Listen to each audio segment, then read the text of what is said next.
महाराष्ट्र में एक बार फिर बीजेपी गठबंधन की सरकार बनती दिख रही है। ज्यादातर एग्जिट पोल में बीजेपी की सरकार बनती दिखाई गई है। वहीं विपक्षी गठबंधन की हार दिखाई गई है। लेकिन नतीजों से पहले ही महाराष्ट्र चुनाव में उद्धव ठाकरे के साथ बड़ा खेला हो गया है। दर्शकों, सीएम की कुर्सी के लिए उद्धव ठाकरे बीजेपी से अलग होकर कांग्रेस और शरद पवार की एनसीपी के साथ चले गए थे, लेकिन उनके ही खास रहे एकनाथ शिंदे ने बीजेपी के साथ जाकर उन्हें सीएम की कुर्सी से बाहर का रास्ता दिखा दिया। और अब चुनाव के बाद जो माहौल है उसके मुताबिक उद्धव ठाकरे की शिवसेना से कहीं आगे शिंदे की शिवसेना दिख रही है। एग्जिट पोल के मुताबिक महाराष्ट्र के लोग शिंदे की शिवसेना को असली शिवसेना मान रहे हैं और इस बार शिंदे की शिवसेना उद्धव गुट की शिवसेना से कहीं ज्यादा सीटें जीत सकती है, ऐसा अनुमान एग्जिट पोल ने लगाया है।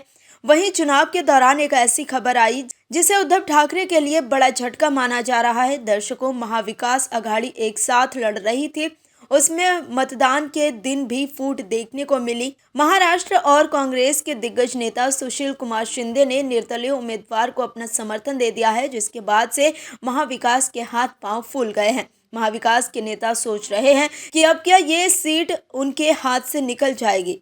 महाविकास के नेता परेशान हैं कि अब किया क्या जाएगा, अब क्या होगा, क्योंकि शिंदे का वो गढ़ है जहां से उन्होंने समर्थन देने की बात कही है। आखिर क्या है पूरा मामला, बताते हैं आपको, और इस रार से कितना नुकसान हो सकता है बताते हैं आपको इस रिपोर्ट में।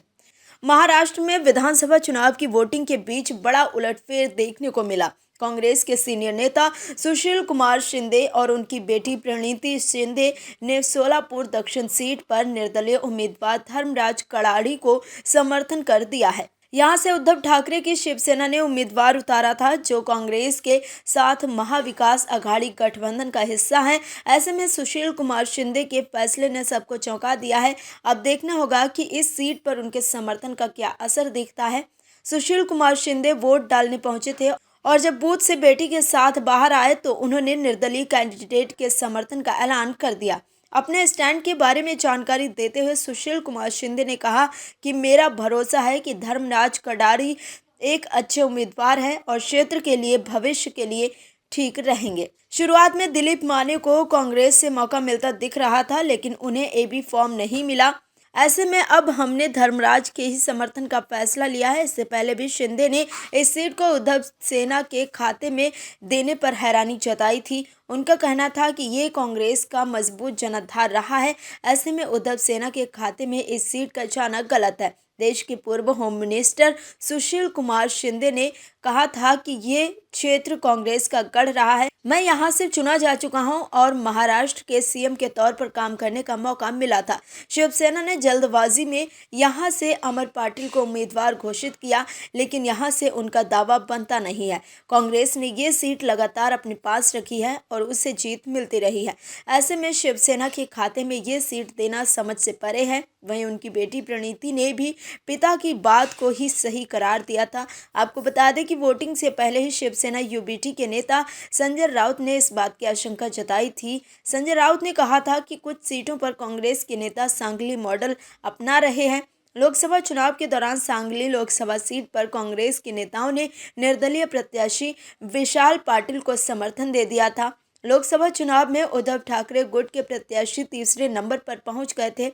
वहीं जीत के बाद विशाल पाटिल ने कांग्रेस का समर्थन दे दिया। वहीं संजय राउत की इस आशंका को कांग्रेस के प्रभारी रमेश चेन्नीथला ने खारिज किया था।